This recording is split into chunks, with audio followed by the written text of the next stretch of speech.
Tribuners, jumpa lagi bersama saya Mutiara dalam tayangan Breaking News di Tribun Lampung. Kami akan sajikan informasi teraktual dan terpercaya untuk Anda. Dan inilah Breaking News Tribun Lampung selengkapnya.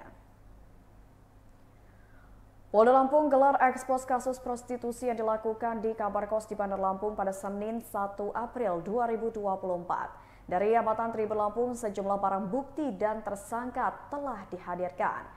Berdasarkan informasi yang terhimpun, terdapat 6 tersangka yang bakal dihadirkan dalam ekspos tersebut, di mana ada muncikari dan juga pelanggan. Keenamnya pun diamankan berdasarkan hasil penggerebekan di sebuah kamar kos di Labuhan Ratu, Bandar Lampung pada Minggu 23 Maret 2024. Bersama dalam penggerebekan tersebut terdapat 5 orang korban yang berstatus anak di bawah umur. Ini berawal dari adanya pelaporan masyarakat terkait. Itu apa Pak ya? Tangan. Balon tiup. Bapak minta. Izin.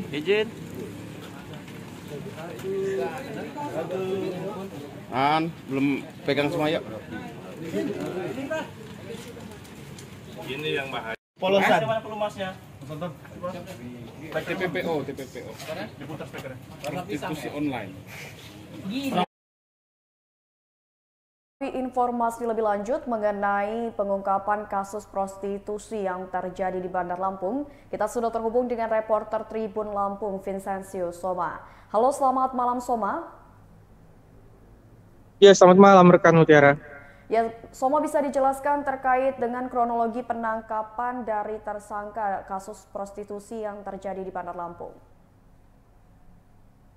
Iya, benar sekali bahwasannya tadi sore, tepatnya pada Senin 1 April 2024, Polda Lampung telah menggelar ekspos mengenai kejahatan prostitusi yang dilakukan di kamar kos di Labuhan Ratu, Bandar Lampung. Bisnis gelap tersebut diungkap oleh Polda Lampung berdasarkan hasil dari penggerebekan Polda Lampung berdasarkan laporan dari warga setempat. Penggerebekan dilakukan pada Minggu 23 Maret 2024 kemarin. Dari hasil itu 6 orang ditetapkan sebagai tersangka dalam kasus tersebut, dengan tersangka yang menjadi inisiasi adalah DA, usia 27 tahun, perempuan, wanita asal Bandar Lampung yang memiliki peran sebagai mucikari atau penghubung antara pekerja seks komersial yang menjadi pekerjanya dengan pria hidung belang yang menjadi pelanggannya. Sasaran utama DA pada kasus yang menjeratnya ini memang didominasi oleh anak di bawah usia atau anak di bawah umur dengan rentan usia 15 hingga 17 tahun. Yang dalam tangkapan itu ada 5 korban yang sedang berada di genggaman DA, berada di rumah kos tersebut. Dari hasil penyelidikan kepolisian, selain DA, polisi juga mengamankan 5 tersangka lainnya, di mana 3 orang diantaranya merupakan rekan DA dalam bisnis prostitusi tersebut. Ketiganya yakni PH21 dengan usia 21, MH usia 22, dan NS usia 18 tahun. Tugas ketiga orang tersebut yakni mencari pelanggan, menegosiasi harga, hingga mengantarkan pelanggan ke kamar kos. Sementara 2 orang lainnya yakni HA usia 39 dan AN usia 26 ditetapkan sebagai tersangka karena terlibat sebagai pelanggan dengan korban anak di bawah umur tersebut, rekan Mutiara. Ya baik Soma, untuk tersangka DA sendiri ini sudah berapa lama menggeluti bisnis haram seperti ini? Iya, berdasarkan penyelidikan kepolisian, rekan Mutiara dan para tribuners sekalian, rupanya aktivitas DA sebagai mucikari ini tidak pertama kali ini saja. Aktivitas tersebut sudah dimulai oleh DA 2 tahun terakhir. Sedangkan nama DA sendiri terkenal atau familiar di mata para pelanggan setianya kurang lebih pada 1 tahun terakhir, buntut dari aktivitas mucikari yang mengarah pada perdagangan orang dengan usia di bawah umur. Yang menjadi ironi berdasarkan penyelidikan lanjutan kepolisian, rupanya korban-korban dari DA ini, rekan Mutiara dan para tribuner sekalian, diupah oleh DA hanya sebesar Rp50.000 dari harga yang ditawarkan DA kepada para pelanggan yang sebesar minimal harganya Rp250.000. DA mengklaim nilai rupiah lebih tersebut digunakan sebagai upahnya sebagai koordinator mucikari hingga keperluan pembayaran teknis lainnya seperti biaya kos-kosan dan sebagainya. Begitu rekan Mutiara. Ya baik, Soma, kalau berdasarkan expose yang sudah dilakukan oleh pihak Polda Lampung sendiri, apakah ada kemungkinan ini DA ini istilahnya merupakan sindikat?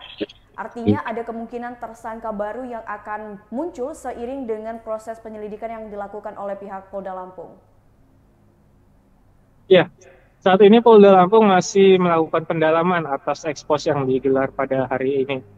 Saat Tribun Lampung mencoba konfirmasi kaitan DA dengan pemilik kos, Polda Lampung masih melakukan pendugaan bahwa ada keterkaitan DA dengan pemilik kos. Selain itu, untuk memastikan ada atau tidak adanya base camp lain yang dijadikan DA dalam artian kos-kosan lain di kota setempat, polisi juga dalam waktu dekat akan menyisir sejumlah kos-kosan yang diduga menjadi base camp selain kos-kosan yang digerebek oleh Polda Lampung di Pelabuhan Ratu, Bandar Lampung. Begitu rekan DA, rekan Mutiara. Ya, baik, terima kasih banyak Soma atas laporannya dan selamat bertugas kembali. Ya Tribuners, tadi kita sudah mendengarkan laporan langsung dari reporter Tribun Lampung Vincenzius Soma mengenai kronologi penangkapan terhadap tersangka kasus prostitusi yang terjadi di Bandar Lampung.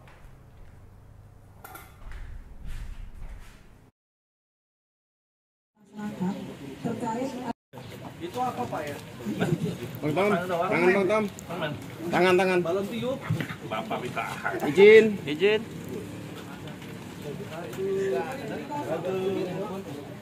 Belum pegang semua yuk. Ini yang bahaya. Polosan. Mana pelumasnya? Tonton. TPPO. Diputar speakernya. Prostitusi online.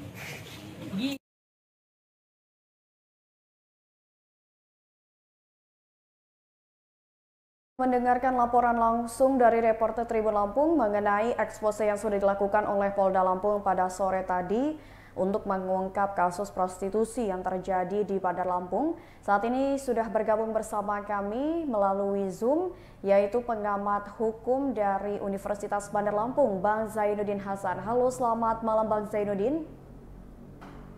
Tiara. Ya, Bang Zainuddin, terkait dengan expose yang sudah dilakukan oleh Polda Lampung ini kan mengungkap bahwasannya telah terjadi tindak prostitusi di salah satu indekos yang ada di Bandar Lampung. Dan ternyata Bang Zainuddin ini salah satu bahkan 6 orang yang pada saat penangkapan dilakukan ini masih di bawah umur. Nah, bagaimana tanggapan Bang Zainuddin selaku pengamat hukum melihat situasi seperti ini Bang Zai? Jadi terkait dengan tindak pidana prostitusi online ini, yang sebagian besar bahkan 5 diantaranya itu adalah anak di bawah umur ya. Jadi dalam hukum pidana sebenarnya tidak ada istilah anak di bawah umur Mbak Mutiara. Yang ada adalah korban anak ya. Jadi yang disebut dengan pengertian dari anak itu adalah mulai dari dalam kandungan sampai usianya sebelum 18 tahun. Itu disebut sebagai anak dalam hukum pidana. Jadi tidak ada istilah sebenarnya anak di bawah umur. Yang benar adalah korban anak atau anak. Karena kalau ketika di dalam kandungan dan usianya belum mencapai 18 tahun, maka orang tersebut disebut sebagai anak. Nah, ini mungkin salah satu bentuk keprihatinan kita ya, salah satu bentuk keprihatinan kita, apalagi kita pada saat ini pada bulan Ramadan, tapi masih saja ada terjadi tindak pidana prostitusi online ini.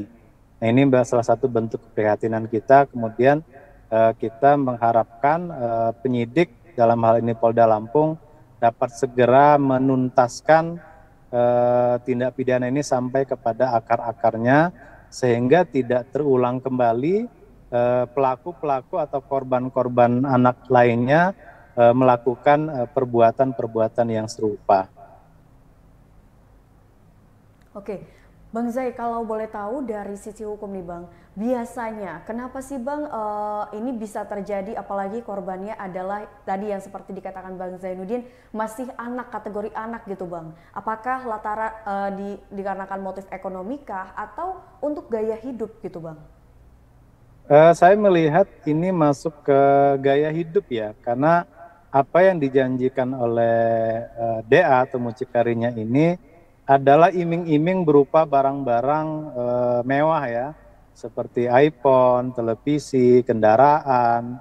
Nah, iming-iming seperti inilah yang sangat rentan bagi anak-anak remaja ya, anak dalam ini anak wanita atau perempuan yang tergiur dengan cara-cara mudah mendapatkan uang dengan iming-iming barang-barang atau barang-barang mewah tadi. Ini lebih kepada gaya hidup saya pikir ya, karena kalau kebutuhan sehari-hari saya yakin mereka yang ngekos atau mungkin posisi mereka bekerja atau mahasiswa dengan penghasilan bulanan itu tentu saja sudah cukup untuk hanya sekedar makan minum dan kebutuhan sehari-hari. Tapi dengan gaya hidup yang mereka lebih inginkan dengan kondisi strata sosial yang ada di media sosial, mereka misalnya melihat gaya-gaya hidup yang menggunakan pakaian yang mewah, menggunakan alat-alat komunikasi yang mewah, membawa benda-benda yang mewah, sehingga dengan adanya janji-janji dari para mucikari ini tadi, mereka tergiur meskipun dengan imbalan yang sangat sedikit sekali ya, yang tadi dari mulai pembayaran Rp250.000, mereka hanya mendapatkan Rp50.000 dari setiap satu orang pelanggan. Seperti itu Mbak Mutiara. Baik, Bang Zaid, ini kan karena memang yang terlibat ini beberapanya adalah anak yang masih dalam kategori anak di usia di bawah 18 tahun. Bang Zaid, kira-kira apa yang harus dilakukan kepada para anak-anak ini yang sudah terlibat dalam aksi pidana prostitusi gitu Bang? Yang pertama tentu saja pengawasan dari orang tua ya. Jadi kan ada jam malam ya, dari kos-kosannya pastikan orang tua itu menempatkan anak-anaknya bekerja atau kuliah, ngekos atau tinggal atau ngontrak yang memang bisa dikontrol ya. Dikontrol oleh orang tua. Yang namanya anak-anak ini kan kadang-kadang harus senantiasa diingatkan, harus senantiasa kita perhatikan, harus senantiasa kita jaga dan kita awasi sebaik-baiknya. Kemudian yang kedua, peran dari masyarakat. Peran dari masyarakat tentu saja untuk dapat melihat kondisi yang ada terjadi di masyarakat. Apabila mencurigai atau patut diduga ada hal-hal yang mencurigakan, misalnya ada yang datang, kemudian ada yang pergi, kemudian tengah malam mereka belum pulang. Ini tentu saja melaporkan kepada pihak-pihak yang terkait di dalamnya, mulai dari ketua RT, ketua lingkungan, kemudian ada aparat Babin Kamtibmas, sehingga kemudian ini ada nanti peran ketiga, yaitu penegak hukum, dalam hal ini pihak kepolisian, untuk dapat berupaya baik secara preventif maupun secara tindakan ya, dalam upaya untuk mencegah dan menanggulangi tindak pidana yang tidak diharapkan ini. Nah, Bang Zainuddin, menariknya di kasus ini ternyata tindak pidana prostitusi yang dilakukan oleh mucikari berinisial DA ini sudah dilakukan selama 2 tahun di salah satu indekos. Dan tadi pada saat Mutiara bertanya kepada reporter, apakah ada keterkaitan antara pemilik kosan dengan tersangka? Ternyata sejauh ini masih terus dilakukan penyelidikan, jadi belum ada keterangan pasti. Tapi Bang Zai, semisal nih Bang, ada keterkaitan atau kerjasama di antara pemilik kosan dan juga tersangka yang berperan sebagai muncikari, apa kira-kira Bang hukuman yang diterapkan kalau misalkan berdasarkan hukuman yang ada di Indonesia, Bang? Jadi di KUHP kita ada namanya pasal 55 ya, turut serta ya. Turut serta dalam hal ini bisa menjadi perantara, menyiapkan, menyediakan, kemudian turut serta di dalamnya dalam bentuk kos-kosannya dan sebagainya, itu bisa saja dipidana sebagai turut serta melakukan tindak pidana. Oke. Bang, tapi kalau misalkan untuk di ranah hukum Indonesia sendiri nih Bang, untuk kasus prostitusi ini kan memang kerap terjadi ya. Dan apakah ada kemungkinan setelah tersangka yang berperan sebagai muncikari ini dibebaskan, kemungkinan besar untuk melakukan aksi serupa nih Bang, setelah dia nanti dibebaskan mungkin dari masa tahanannya? Jadi di dalam Undang-Undang Tindak Pidana Perdagangan Orang kan ada ancaman dalam pasal 2 ayat 1 itu Mbak Mutiara sampai dengan maksimal 15 tahun. Tentu saja kita bagi penegak hukum khususnya mulai dari penyidik, polisi, jaksa dan hakim mengupayakan supaya ada efek jera bagi pelaku tindak pidana dengan ancaman pidana yang maksimal, sehingga tujuan dari pemidanaan yang tadinya untuk melindungi masyarakat, menghindarkan supaya adanya korban, kemudian agar supaya terdakwa atau tersangka itu tidak mengulangi perbuatannya lagi, tentu saja mengupayakan supaya pidana yang diberikan kepada tersangka atau terdakwa ini diupayakan supaya ancaman pidana yang maksimal, agar supaya tercapai dari tujuan pemidanaan, yaitu yang pertama menghindarkan masyarakat dari korban, kemudian menghindarkan lagi agar supaya tidak ada pelaku lagi agar tidak mengulangi perbuatannya lagi.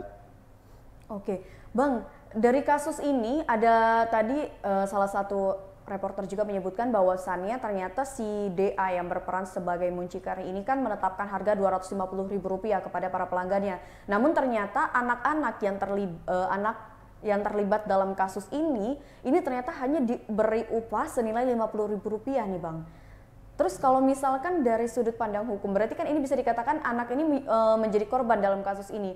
Nah lalu upaya apa sih Bang yang dilakukan gitu? Mungkin untuk istilahnya apakah ada hukuman yang diberikan juga kepada anak-anak yang terlibat dalam kasus ini atau bagaimana Bang? Ya, kalau tindak pidana sebenarnya baik pelaku maupun korban, tetap saja mereka sebagai anak ini sebagai korban, meskipun mereka kedudukannya sebagai pelaku. Tapi yang namanya anak itu adalah sebagai korban. Apalagi ketika masuk ke sebuah sistem, mereka itu kadang-kadang nggak bisa keluar, Mbak Mutiara. Jadi ketika sudah menjadi sistem dari DA dan jaringannya, kadang-kadang mereka untuk melepaskan diri dari sistem itu akan kesulitan. Nah itulah yang kemudian menjadikan mereka terjerat, sehingga tidak mau mereka mengikuti apa yang menjadi skenario dari DA selaku mucikari dalam hal ini. Oleh sebab itu penting bagi anak-anak ya untuk adanya pendidikan dan pembelajaran bahwasanya ini mereka adalah sebagai korban, dan mereka sebagai korban tentu saja untuk bisa lepas dari jerat ini memiliki fungsi dan peran juga untuk dapat melaporkan gitu. Apalagi kalau dari 250 mereka hanya mendapatkan Rp50.000 dan langsung dipotong 200.000. Oke. Baik, dari mereka. Terakhir Bang Zai, untuk kasus ini apa harapan kedepannya untuk penegak hukum misalkan supaya kasus ini tidak terjadi di kemudian hari Bang? Bagi penegak hukum yang pertama tentu saja harus segera menuntaskan dan mendalami kasus ini, membuat menjadi terang benderang dan tuntas setuntas-tuntasnya. Jangan sampai ada jaringan DA-DA yang lain di Kota Bandar Lampung ini, ataupun ada korban-korban anak-anak yang lain. Sehingga diupayakan bagi para penegak hukum untuk segera menuntaskan kasus ini sampai ke akar-akarnya. Kalau perlu memang kalau ada jaringannya atau ada kos-kosan lain yang memang ada terlibat ya, ada kaitannya dengan DA, itu harus ditelusuri sampai dengan setuntas-tuntasnya. Karena yang begitu yang kita sampaikan dan kita bahas pada awal tadi, bahwasanya gaya hidup yang semakin hedonisme membuat anak-anak ini terpancing ya, terpengaruh dan merasa mereka akan mendapatkan apa yang mereka menjadi tujuannya dengan adanya barang-barang mewah atau apa yang dijanjikan oleh mucikari tadi. Nah, ini penting ya, penting bagi para penegak hukum, khususnya pihak kepolisian untuk segera menuntaskan permasalahan ini sampai kepada akar-akarnya. Oke, baik, terima kasih Bang Zai. Mungkin itu saja perbincangan kita mengenai expose terkait kasus prostitusi yang sudah diungkap oleh pihak Polda Lampung. Terima kasih banyak Bang Zai atas informasi dan waktunya, dan selamat menunaikan ibadah puasa Bang. Semoga lancar. Terima kasih Mbak Mutiara, selamat malam. Nanti. Iya. Ya, Tribuners, tadi kita sudah mendengarkan keterangan dari pengamat hukum Universitas Bandar Lampung, Bang Zainuddin Hasan, mengenai pengungkapan kasus prostitusi yang terjadi di Bandar Lampung, di mana melibatkan anak sebagai korban ya dalam kasus ini. Kewajiban untuk 8 juta ya kalau nggak salah ya, 8 juta. Tidak pidana TPPO di Bandar Lampung. Jadi hal ini berawal dari ada. Baiklah Tribuners, itulah tayangan Breaking News bersama saya Mutiara. Nantikan tayangan terupdate lainnya hanya di YouTube Tribun Lampung News Video dan aplikasi Tribun X. Saya Mutiara pamit undur diri, selamat malam dan sampai jumpa.